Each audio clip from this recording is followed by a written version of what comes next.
একটা হাদিস আল্লাহর নবী মুহাম্মদ সাল্লাল্লাহু আলাইহি সাল্লামের এই যে ছোট মেয়ে ফাতেমার কথাই আমি আপনাদের সামনে বলবো। ফাতেমা রাদিয়াল্লাহু তাআলা আনহা আব্বার কাছে এসেছেন একটা চাকরনি চাইতে, দাসী চাইতে। যেই টাইমে নবীজির বাড়ি গেলেন কে? ফাতেমা রাদিয়াল্লাহু তাআলা আনহা। ওই টাইমে নবীজি আমার বাড়িতে নেই, কোথায় মাঠে ঘাটে কামে কাজে গেছেন। বালাকারা শুনবেন মায়েরা। এবারে বাড়িতে কে আছেন? সতার মা আয়েশা রাদিয়াল্লাহু তাআলা আনহা। ফাতেমা বলছেন, মা আব্বা বাড়িতে নেই। মা আয়েশা বলছেন, না রে বেটি, তোমার আব্বুজান বাড়িতে নেই, একটু দিনের কাজে গেছেন বা হয়তো কোনো কামে কাজে গেছেন। কি কথা বলো? বলছে আব্বা থাকলে কিন্তু ভালো হতো। কার বললেন না, বাড়ি চলে গেলেন। কে? এ মায়েরা দেখেন, হযরত ফাতেমা রাদিয়াল্লাহু তাআলা আনহা তখনই আর বাড়িতে বসলেন না যে আব্বা আসবেন তখন দেখাশোনা করে যাব। স্বামী কত বুঝতেন স্বামীর বাড়ি কি জিনিস, কখন আমার স্বামীর দরকার হয়ে যাবে, না আমি আব্বার বাড়িতে থাকবো না, তখনই নিজের স্বামীর বাড়ি চলে গেলেন। আর আমরা আমাদের মায়েরা খালারা কি, যদি খালি স্বামীকে বলে আব্দুর রহমানের বাপ আমি যাবো আর আসবো, ওই দিন মেন থেকে আসবে। একদিন কয়ে যায় তো 5 দিন হবে, হয় কি হয় না ভাই?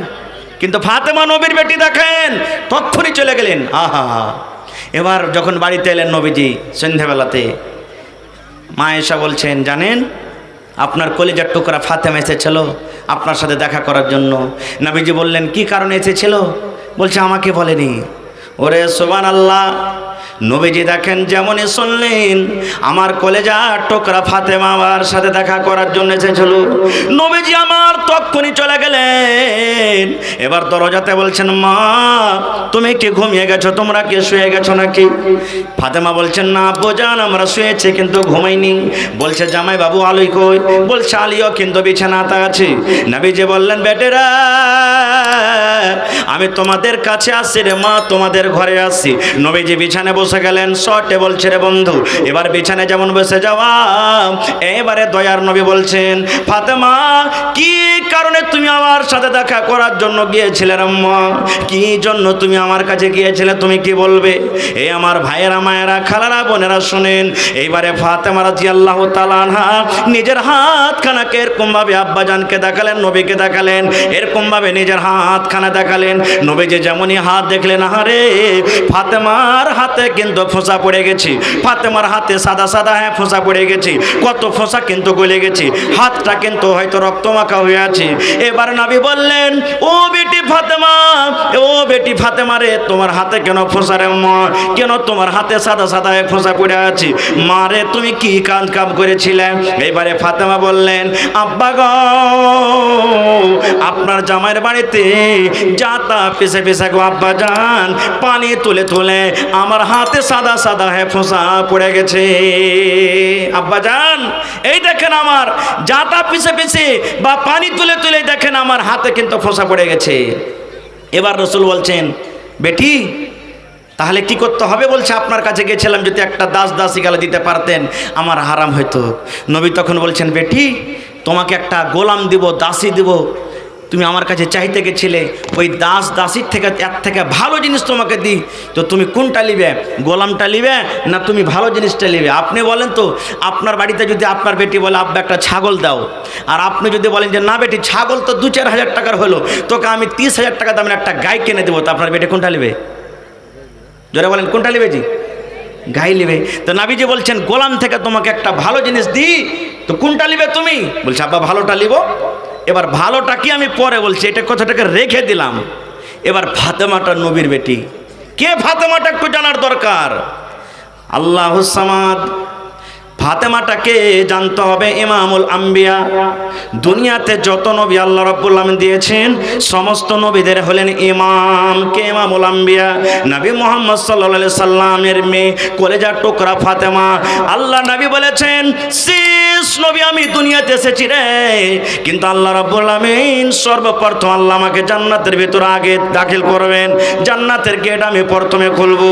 আমি শেষে এসেছি, আমার উম্মত যতক্ষণ সর্বপ্রথম জান্নাত জাহান্নামে না হবে অতক্ষণ পর্যন্ত কোনো নবীর উম্মত কিন্তু জান্নাতের ভেতরে যেতে পারবে না। এত বড় নবীর মেয়ে কলেজার টুকরা ফাতেমা স্বামীর বাড়িতে কাজ করে করে হাতে ফোঁসা পড়ে গেছে। আর কে ফাতেমাটা? আর কে? আল্লাহ রাসূল সাল্লাল্লাহু আলাইহি ওয়াসাল্লাম বলেছেন, হাসান হোসেন হলো আমার নাতি।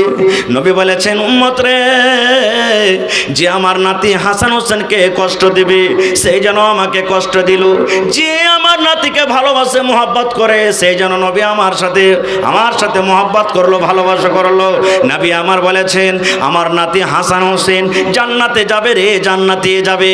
কিন্তু নবী বলেছেন উম্মত যত যুবক নওজওয়ানেরা জান্নাতের ভিতরে যাবে সমস্ত জান্নাতি নওজওয়ানের সরদার হবে আমার নাতি হাসান হোসেন।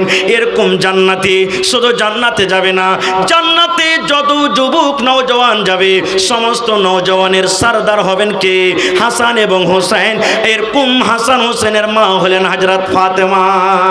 আর ফাতেমাটা কে হলেন? নবীজি আমার 10 জন সাহাবীর নাম নিয়েছেন। এই আবু বকর তুমি জান্নাতে যাবে, এই ওসমান তুমি জান্নাতে যাবে, এই আব্দুর রহমান তুমি জান্নাতে যাবে, এই সাদ তুমি জান্নাতে যাবে, এই সাইদ তুমি জান্নাতে যাবে। করে করে নবীজি 10 জন সাহাবীর নাম নিয়েছেন, যাকে আশরায়ে মুবাশশিরা বলা হয়। 10 জনের নাম মধ্যে একজন নাম নিয়েছেন এই আলী তুমি জান্নাতের ভিতরে যাবেন। আলীটাকে এটা নবীর ছোট জামাই, এটা হলো ফাতেমার হাজবেন্ড, ফাতেমার শৌহর। নবী বলেছেন আলী তুমি জান্নাতে যাবে। এরকম জান্নাতি মানুষের স্ত্রী হলেন ফাতেমা রাদিয়াল্লাহু তাআলা আনহা, যে নিজের স্বামীর বাড়িতে কাম কাজ করে হাতে ফোঁসা পড়ে গেছে। আর ফাতেমাটাকে আমাদেরকে জানতে হবে। নবী আমার বলেছেন যত মহিলারা জান্নাতে যাবে, যত নারীরা জান্নাতে যাবে, যত মেয়ে ছেলে জান্নাতে যাবে রে, সমস্ত জান্নাতি মহিলাদের সরদারনি হবেন আমার ছোট মেয়ে ফাতেমা। এরকম জান্নাতি মেয়ে ছিল, শুধু জান্নাতি নয় রে, যত মেয়ে ছেলেরা জান্নাতের ভিতরে যাবে সমস্ত জান্নাতি মহিলাদের সরদারনিকে ফাতেমা। এরকম ফাতেমা স্বামীর বাড়িতে কাম কাজ করে হাতে ফোঁসা পড়েছেন, তবে স্বামীকে জীবনে কোনোদিন কষ্ট দেওয়ার মতো কথা বলেননি। এরকম হলেন ফাতেমা। আর আজকে আমাদের কি অবস্থা জানেন? যদি মা খালারা এখন তো কাম কাজ উঠে গেছে, এখন বাহানা নাই, পেশা নাই, মিলেরই সব কিছু একবারে ডিজিটাল জামানা হয়ে গেছে। যদি একটু বেশি খালি রান্না বান্না করতে হয়, পট করে মাকে বলবে মা গে কোন খাঁচটা পড়ার বাড়িতে বিয়ে দিয়েছিস গে মা, এরকম বাড়িতে আর আমার থাকার ইচ্ছা হয় না গে মা, আর থাকতে পারবো না। ভালো যদি মা বাপ হয়তো বেটিকে বুঝাবে বেটি রে স্বামীর বাড়িতে কাম করতে হবে, এই করতে হবে, সবর করে থাক। আর যদি মাও যদি ওরকম হয় পাওয়ারওয়ালা জাবিয়া মরিচ বোঝেন, আকাশা মরিচ খুব ঝাল হয়, যদি হয় তো বলছে ঠিক আছে কোন রকম তুই খালি আয় বেকার। এবার যখন আসাবার বলবেন যে ওই মিনিস্টার বেটাটাকে ফোন কর দে ডাক। আর যেমনই আসবে তেমনই তখন দুটো চাংড়াকে বলবে এক কাম কর, একে ধরে খুঁটিতে বান। আর ওকে 2 লাখ টাকা দিয়েছি আর 3 লাখ টাকা বিয়েতে খরচ হয়েছে, 10টা মানুষ ডাক 5 লাখ টাকা দিয়ে তালাক করে দিয়ে চলে যা। এরকম হয়েছে না? হয়নি না ভাই, সময় শেষ, হায়াত বাকি তো মোলাকাত বাকি। তবে শেষ পায়গাম, শেষ মেসেজ আপনাদেরকে দিয়ে যাই। বাড়িতে মেয়ে যদি আসে, মেয়ে যদি হয়, এটা হলো রহমত, একটা নিয়ামত। আজ আপনি 50,000 লাখ টাকা মাসে ইনকাম করছেন, বড় বড় আপনার বিজনেস চলছে, হইতে পারে আল্লাহ তাবারাক ওয়া তাআলা এই যে কলেজের টুকরা আপনাকে মেয়ে দিয়েছেন, হয়তো তার বরকতে আল্লাহ তাবারাক ওয়া তাআলা আপনাকে এতটি মাসে টাকা ইনকাম করছেন, আল্লাহ তাবারাক ওয়া তাআলা আপনার বাড়িতে দিয়েছেন। এই জন্য জামানায় জাহিলিয়াতের মতন আমাদেরকে মন ভারী করতে হবে না। যদি আমরা বেটির লালন পালন করে পড়িয়ে লেখিয়ে শক্তি হিসাবে ভালো ঘর ভালো বাড়ি দেখে বিয়ে দিতে পারে, ইনশাআল্লাহ কিয়ামতের দিন নবীর সাথে আমরা জান্নাতের ভিতরে থাকবো ইনশাআল্লাহ তাআলা। এবং মায়েরা খালারাকে শেষ পায়গাম দিয়ে যায় যে আমার মায়েরা জীবনে আরও কাজ আছে, কিছু কাজ থাকলো যেগুলো করতে হবে, তবে বেঁচে থাকাকালে 5 ওয়াক্ত নামাজ জীবনে কোনোদিন ছাড়বেন না, রোজার মাসে রোজা রাখবেন, আর পর্দাশীল হয়ে থাকবেন, স্বামীর খেদমত করতে হবে। আপনারা শুনলেন যে স্ত্রী কতটুক, মানে মায়েরা খালারা এটা মনে মনে রাখবে যে মৌলভী সাহেব শুধু ওদের কথা বলেন, এক সাইডের কথা হলো, আমাদের কিছু কথা নেই, আল্লাহ হায়াত রাখেন তো ইনশাল্লাহ অন্য সাইডের কথা বলবো। না হলে ভাইয়েরা তখন বাড়িতে যা বলবে দেখলি তখন এরাকে পা দিয়ে আরও লগড়াইবে, তোরকে কথা বলেনি কিচ্ছু। জি না ভাই, স্বামী স্ত্রী হলো সমান, এক অপরের কিন্তু খেয়াল রাখতে হবে। আল্লাহ তাবারাক ওয়া তাআলা যেন এক অপরের মান সম্মান করার জন্য আমাদেরকে তৌফিক দেন। আমিন। আসসালামু আলাইকুম ওয়া রাহমাতুল্লাহি ওয়া বারাকাতুহু।